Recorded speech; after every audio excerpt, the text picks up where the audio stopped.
mana shu hozir aytdingiz, ruhiy tushkunlik yoki bo'lmasa stress deymiz. Stresslar, mana shunday holatlar inson organizmida o'zgarish beradimi? Nimalarda o'zgaradi? Endi bugungi kunda qanaqadir bir trend deydimi? Masalan, media tili bilan aytganda, o'sha stress, depressiya degan so'zlar ko'p takrorlanyapti. Boshqa bu holat qanday holat deganda, inson biror bir muammoga uchragan paytda ham jismoniy, ham ruhiy tarafdan harakatsiz holatda qolishi, o'tirib qolishi, ya'ni harakatsiz bir joyda qadalib qolishi, o'sha tushkunlikka tushib qolishi.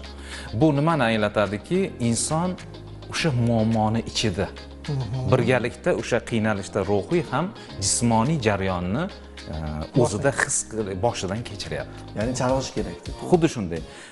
Ko'pincha mana oldin ham deydi psixologlar bo'lmaganmi, oldin stress bo'lmaganmi degan savollar tug'iladi.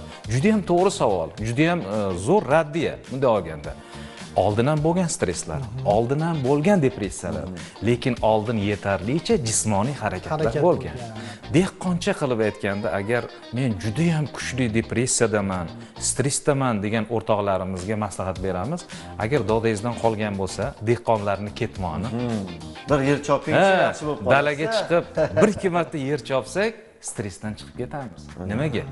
Mana bugungi kunda bizga sir emaski, dunyo bo'yicha ham qaraganda psixolog qabuliga borganimizda mana o'zimizga ham kelishadi, soati palon pul deyishadi. Masalan, juda kurakda turmaydigan summalarni ham aytishadi.